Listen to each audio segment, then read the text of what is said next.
ये कहानी काफी आगे की वजह जहाँ हर चीज मॉडर्न एडवांस्ड है और इंसानों की सहूलियत के लिए आसपास की हर चीज एआई है जो इंसानों की मदद करेगी हर काम करने में। एआई यानी आर्टिफिशियल इंटेलिजेंस जो एडवांस टेक्नोलॉजी होती है जिसे कंप्यूटराइज सिस्टम से बनाया जाता है, जिसे रोबोट आपके सारे काम करते हैं। ये भी सब इसलिए कर सकते हैं क्योंकि ये रोबोट की तरह काम करने वाली मशीन्स होती है। कैसा भी काम हो इंसानी जिंदगी का, ये सब मुमकिन कर सकते हैं। अब इस एडवांस दुनिया में हम कहानी की मेन कैरेक्टर रेचल नाम की एक लड़की को देखते हैं। उसके घर की भी हर एक चीज एआई थी जो पूरे घर को, यहाँ तक कि रेचल को भी चेक करके बताती है कि तुम्हारे घर की हर एक चीज बिल्कुल सेट है और तुम्हारी सेहत एकदम फिट है। जिसके बाद रेचल ऑफिस के लिए तैयार हो जाती है। ये जब ऑफिस गई तो हमें पता चला कि वो भी एक एआई मशीन्स बनाने वाली कंपनी में काम करती है और वो काफी अच्छी पोस्ट पर है। घर में हम उसके हस्बैंड को देखते हैं जो एक ऐसा साइंटिस्ट है जो पेड़ पौधों के बारे में रिसर्च करता है, उन्हें उगाता है। पर क्योंकि हर चीज एडवांस्ड होने की वजह से उसका ये काम भी एआई ही करती है। रेचल के हस्बैंड ने एआई की मदद से अपने घर में बहुत सारे पौधे लगाए हुए थे और एक तरह का उसने ग्रीन हाउस बनाया हुआ था। क्योंकि एआई की वजह से वो फ्री ही होता तो अब वो एक कॉलेज में पढ़ाने लगता है। पर उसकी आदत इस एडवांस दुनिया में घुलने मिलने जैसी नहीं थी। वो अपने काम खुद करने का आदी था और ऐसे बार बार जब एआई उसके काम करते थे तो उसे अच्छा नहीं लगता था। अब रेचल जब दूसरे ऑफिस थी तो वहाँ मीटिंग हो रही थी। यहाँ रेचल सबको बताती है कि मेरी टीम ने एक और एआई बनाया है जो बिल्कुल आंख जैसा है। ये इंसान से सोचने की सलाहियत और फैसले कैसे लेते हैं ये सीख रहा है, क्योंकि आगे चल के ये इंसान के लिए असिस्टेंट या कहीं के एडवाइजर के तौर पर काम करेगा, जो इंसान को अच्छी बुरी चीज में मशवरे दिया करेगा। ये सुनकर एक वर्कर को हैरानी हुई। वो कहती है कि ये तो सारे इंसानों के करने के काम है। अगर ऐसी इंसानों की जगह एआई ये काम करती रही तो ऐसी तो ये इंसानों की जगह इस तरह ले लेंगे कि फिर इंसानों की नौकरी भी यही किया करेंगे और इंसान तो बिल्कुल फ्री ही हो जाएंगे। फिर हम क्या करेंगे, बेरोजगारी बढ़ जाएगी। तब ये सुनकर उनकी सीनियर कहती है कि ऐसा कुछ नहीं होगा, ये हमारी जगह लेने के लिए नहीं बल्कि हमारी मदद करने के लिए बनाए गए हैं। इंसान जहाँ है वो वहाँ ही रहेंगे। फिर मीटिंग खत्म होने के बाद रेचल जब अपने ऑफिस जा रही थी तो उसकी बॉस उसे बुला लेती है और कहती है कि तुम पिछले 2 सालों से काफी अच्छा काम कर रही हो और अब हम तुम्हारी प्रमोशन करने का सोच रहे हैं, यानी तुम्हारी पोस्ट पर और तरक्की देने का। लेकिन वो देने से पहले हम तुम्हारी फैमिली के बारे में जानना चाहते हैं कि तुम्हारा भी फैसला अपनी फैमिली को बढ़ाने का तो नहीं, यानी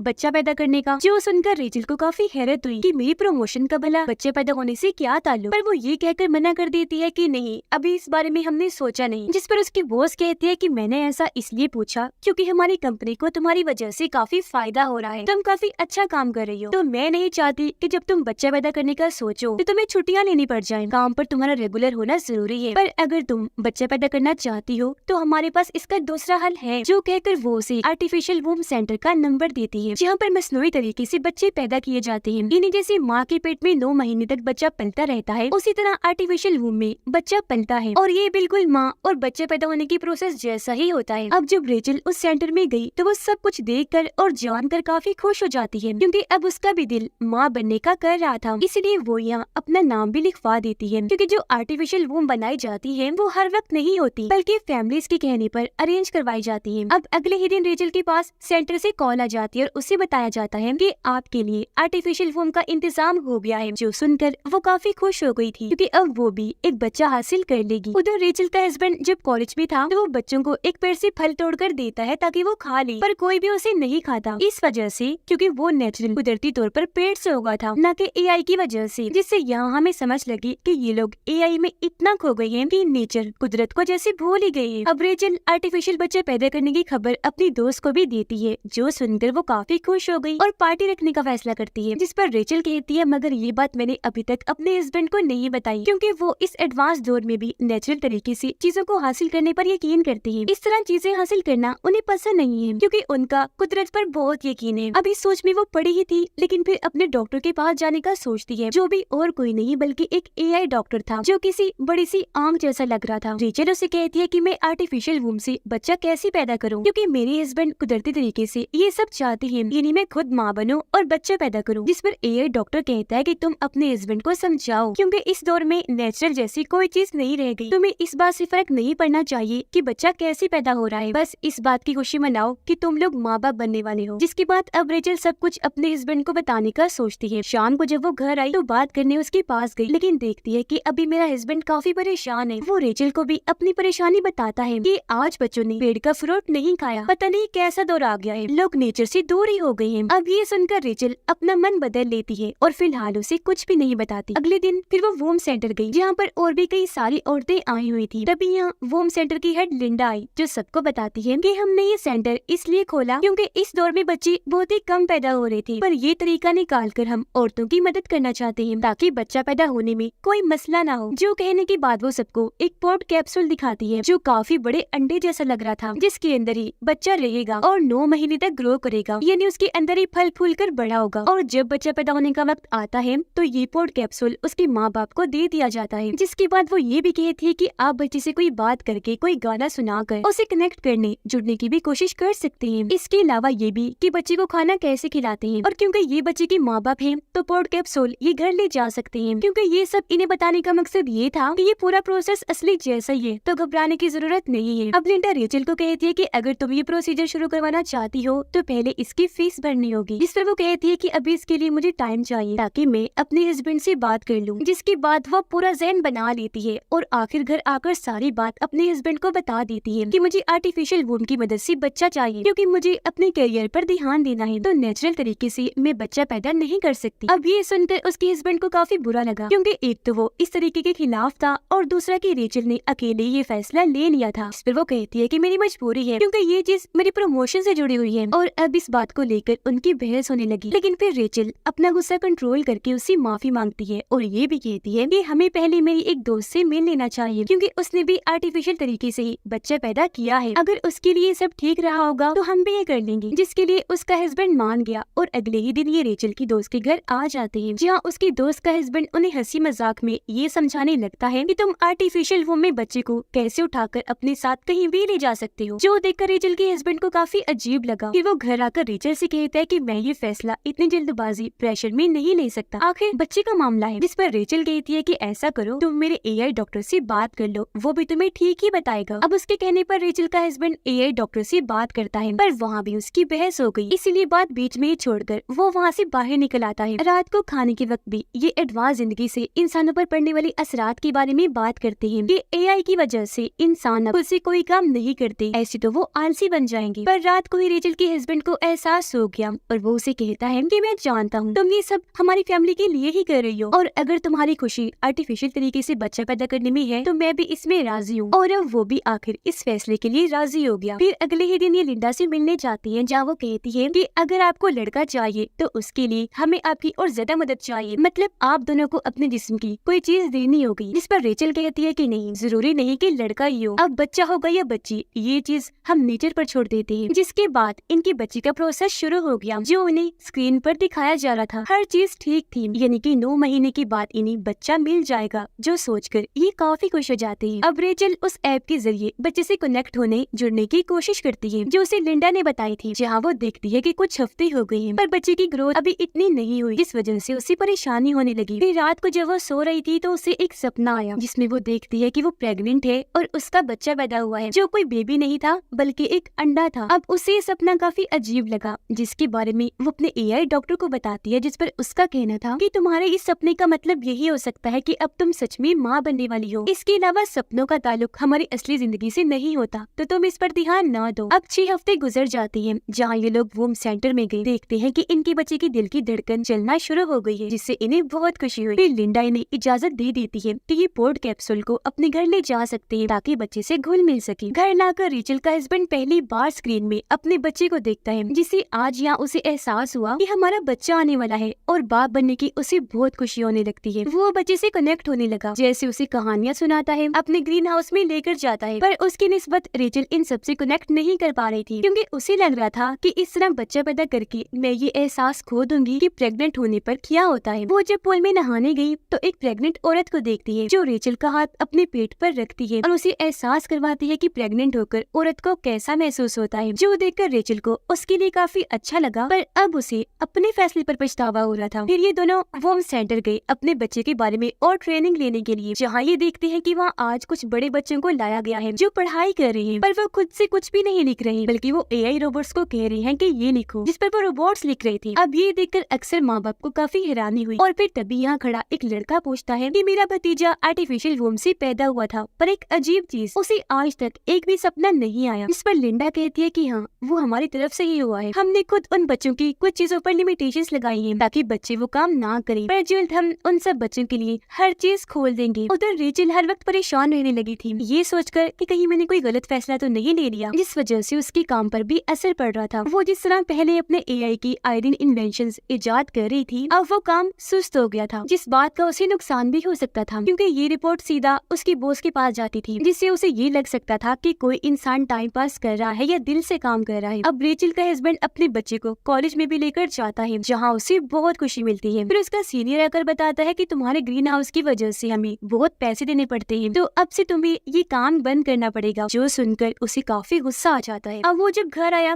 तो रेचल ये सोचकर काफी परेशान होने लगी थी कि आखिर मेरा हस्बैंड बच्चे से कनेक्टेड है, मैं क्यों नहीं। अपने इस सवाल का जवाब पाने के लिए ये दोनों एआई डॉक्टर के पास गई, जहाँ रेचल उसे अपना ये मसला बताती है, पर क्योंकि वो एक एआई था तो यहाँ वो इंसानों के इमोशंस, जज्बात को समझ नहीं पाता कि किसी से कनेक्ट होना क्या होता है। इसीलिए वो कहता है कि मुझे लगता है कि बच्चे में कोई गड़बड़ है, तो मुझे इसका इलाज करना चाहिए, तो इसे कुछ दिन के लिए यही छोड़ दो ताकि मैं इससे कनेक्ट होकर ये समझ पाऊँ कि ऐसा क्यों हो रहा है। पर अब इन दोनों को समझ आती है कि ये एआई है, तो हमारे इमोशंस को समझ नहीं पा रहा, इसलिए हमारा जवाब इसके पास नहीं, जो सोचकर ये यहाँ से चले जाते हैं। रेचल का हस्बैंड कहता है कि इसमें इतना परेशान होने वाली कोई बात नहीं है, तुम भी बच्चे के साथ वक्त गुजारो, फिर कनेक्ट हो जाओगी। ये सोचकर रेचल पोर्ट को अपने पेट के साथ बांध लेती है और ऐसे अगले दिन ऑफिस चली गई, पर उसे ध्यान नहीं रहता कि मेरे आगे पोर्ट बंधा हुआ है और वो गलती से सामने जाके टकरा गई, जिस पर सभी सीनियर्स उसे ऐसे घूरने लगते हैं जैसे उसने पता नहीं कितनी बड़ी गलती कर दी। अब थोड़ी देर के बाद रेचल की सीनियरों से कहती है कि तुम्हें पोर्ट कैप्सूल को घरे छोड़ के आना चाहिए था, जो कहकर वो उसे एक ऐसा कबर्ड दिखाती है जहाँ पर बहुत सारे पोर्ट्स पड़े हुए थे, जिनमें उन माँ के बच्चे थे जो सभी यहाँ पर वर्कर्स थी। सीनियर रेचल का पोर्ट भी यहाँ रख देती है, ये कहकर कि ऑफिस में सब काम करने आए हैं, इसलिए माँ को इधर अपने बच्चों से दूर रखना पड़ेगा, क्योंकि हमें ऐसी माँ नहीं चाहिए जिनका ध्यान काम पर ना होकर अपने बच्चों पर हो, क्योंकि ये ऑफिस भी पूरा एआई था, तो इंसान के जज्बात की यहाँ कोई कीमत कदर नहीं थी। अब कुछ दिन के बाद इन्हें अपना पोर्ट चेकअप करवाने के लिए सेंटर में लाना पड़ता है। एक दिन रेचल को फिर से सपना आया, जिसमें उसने अपने बच्चे को उठाया हुआ था और वो समंदर किनारे रेत में घूम रही थी। उसने बच्चे को अपने सीने से लगा लिया। इस एहसास को महसूस करके उसे बहुत अच्छा लगा, जिसके साथ ही उसकी आंख खुल गई और अब उसे समझ आई कि मैं भी बच्चे से कनेक्ट हो रही हूँ। और उसे ये अंदाजा भी हुआ कि मुझे इसमें नेचर की भी मदद लेनी पड़ेगी, इसीलिए वो अपने घर में बने ग्रीन हाउस में जाती है और अपने हस्बैंड के लगाए पेड़ पौधों की खुशबू लेने लगती है। फिर एक गमला उठाकर घर के अंदर भी ले आई। उसके हस्बैंड ने जब उसे ये करते हुए देखा तो उसे भी काफी अच्छा लगा। अब जब रेचल ऑफिस जा रही थी तो उसकी बॉस एक बार फिर उसे पकड़ लेती है और पूछने लगी कि भाई क्या बात है, तुम्हारी तरफ से काम इतना सुस्त क्यों है? एआई इन्वेंट करने में तुम काफी पीछे हो, तुम्हारा बच्चा तो ठीक है, कहीं उसकी परेशानी तो नहीं? जो सुनकर रेचल को काफी अजीब लगा। वो समझ जाती है कि मैं चाहे जो मर्जी कर लूँ यहाँ, लेकिन मेरी बॉस कभी कुछ नहीं होगी, क्योंकि इन्हें इंसानों के रूप में ऐसे रोबोट चाहिए जो अपने इमोशंस को साइड पे रख के हर वक्त काम करते रहे। अब देखते ही देखते इनका बच्चा 8 महीने का हो जाता है। ये काफी खुश थी। उसके साथ और वक्त गुजारने के लिए ये पोर्ट को घर ले जाने के लिए कहते हैं, पर लिंडा इन्हें ये कहकर मना कर देती है कि सॉरी, ऐसा मुमकिन नहीं है, क्योंकि इस स्टेज के बाद हम बच्चे के दिमाग और जिस्म की ट्रेनिंग करते हैं। असल में हम यहाँ एक रिसर्च भी करते हैं, जिसके लिए बच्चों के दिमाग से डेटा लिया जाता है जो हमारे रिसर्च में काम आएगा। जो सुनकर रेचल काफी चौंक गई रहती है, मगर मैंने ऐसी किसी ट्रेनिंग के लिए हामी नहीं भरी थी, मेरी इजाजत के बगैर हमारे बच्चे के साथ आप ऐसा कैसे कर सकती हैं? इस पर लिंडा हंसते हुए कहती है कि ये सब आपकी कॉन्ट्रैक्ट समझौते में था, आपने उस पर साइन किए थे, जिस पर साफ लिखा था कि हम यहाँ पर रिसर्च भी करते हैं और अब आपको बच्चा ले जाने के लिए नहीं दिया जाएगा, क्योंकि हम बच्चे की डिलीवरी कुछ दिन पहले ही कर देते हैं, यानी बच्चा पैदा करके उसे पोर्ट से निकाल लिया जाएगा, क्योंकि हमारे पास यहाँ एक लंबी लिस्ट है जिन और औरतों ने अपने बच्चे पैदा करवाने हैं जिनके लिए हमें पोर्ट्स चाहिए, तो इसीलिए अब ना चाहते हुए भी उन्हें ये बात माननी पड़ी। और अब वक्त के साथ साथ रेचल को समझ आने लगती है कि ये सब कुछ ट्रैप जाल की तरह था, हमें फंसाने के लिए प्रमोशन के नाम पर आर्टिफिशियल तरीके से बच्चा पैदा करवाने का कहा गया, क्योंकि इस तरह वो लोग अपनी रिसर्च भी कर सकेंगे और हमारी कंपनी को गवर्नमेंट और बाकी बड़े इदारों से पैसे भी मिलेंगे। अब घर आकर दोनों ही काफी उदास थे, लेकिन उसका हस्बैंड रुकने वाला नहीं था। वो वापस सेंटर में आकर अपने बच्चे वाला पोर्ट चोरी छुपे उठा लेता है और सबकी नजरों से बचते हुए उसे घर ले आता है। और अब अपने बच्चे को वापस पाकर ये दोनों ही काफी खुश हो जाते हैं। पर इस रात रेचल को दोबारा सपना आया जिसमें उसका बच्चा पैदा हो गया है और अब वो एक मॉल में अपने बच्चे के लिए शॉपिंग कर रही है। अब नींद से उठने के बाद वो अपने हस्बैंड को कहती है कि मैं भी तुम्हारे साथ इत्तेफाक करती हूँ, मैं भी अपने बच्चे को इस दुनिया में बड़ा नहीं करना चाहती, बल्कि नेचुरल तरीके से नेचर में बड़ा करना चाहती हूँ, जैसा तुम भी चाहती हो। इसीलिए फैसला करती है कि यहाँ शहर से दूर जो गाँव में हमारा घर है हम वहाँ चले जाएंगे, जहाँ सब कुछ नेचुरल है अभी तक। पर इससे पहले उसका हस्बैंड आखिरी बार लिंडा से बात करने जाता है। कहने लगा कि आप हमसे और ज्यादा पैसे पैसे ले ली, लेकिन बच्चा 9 महीने के बाद ही पैदा होना चाहिए, जिस पर वो मना कर देती है। इसलिए अभी लोग गाँव वाले घर में ही जाने को सही समझते हैं और अगले ही दिन सफर पर निकल जाते हैं। इनका सफर काफी लंबा था, इन्होंने खूब इंजॉय किया, जिसके बाद ये अपने गाँव वाले घर में पहुँच जाते हैं। कुछ दिन इन्होंने यहाँ गुजारे और अब 9 महीने हो जाते हैं। एक दिन पोर्ट में ये देखते हैं कि बच्चा ऊपर नीचे हो रहा है, जिससे ये काफी खुश हो गई, क्योंकि अब कभी भी बच्चा पैदा हो सकता था। पर इसी रात अचानक ही पोर्ट का सिस्टम बंद हो जाता है, जिससे रेचल काफी घबरा गई। तब उसका हस्बैंड तसल्ली देता है कि परेशान ना हो, ये पोर्ट 2 दिन तक बिना एनर्जी के भी रह सकता है, बेबी खुद ही कभी भी पैदा हो सकता है। फिर अगले दिन रात को जब ये सो रही थी तो पोर्ट में से अचानक आवाजें आने लगी, यानी कि डिलीवरी का वक्त आ गया था। जी हाँ, बच्चा पैदा होकर पोर्ट से बाहर आ जाएगा, पर इसके लिए इन्हें कोड डालना था जो इन्हें याद ही नहीं था। ये परेशान हो गई, पर उसका हस्बैंड दिमाग लगाता है। वो बड़े ध्यान से पोर्ट के ऊपर वाला हिस्सा तोड़कर आखिरकार बच्चे को बाहर निकाल ही लेता है, जिसे देखकर ये दोनों बहुत खुश हो जाते हैं, क्योंकि उनका बच्चा सही सलामत पैदा हो गया था। ये सीन काफी इमोशनल था, इनकी आंखों में आंसू थे, क्योंकि आज आखिरकार वो माँ बाप बन ही गए थे और उनका लड़का हुआ था। और अब ये वैसे अपनी जिंदगी गुजारने लगती है जैसी एडवांस दुनिया से पहले थी, यानी बगैर किसी मशीन की। कुछ दिन के बाद रेचल उस पोर्ट को बॉक्स में बंद करके सेंटर में भिजवा देती है, और अब ये फैमिली क्योंकि पूरी हो गई थी तो हंसी खुशी अपनी जिंदगी गुजारने लगते हैं, नेचर की खूबसूरती में, एडवांस टेक्नोलॉजी के माहौल से दूर। और इसी के साथ इस फिल्म की कहानी यहीं पर खत्म हो जाती है।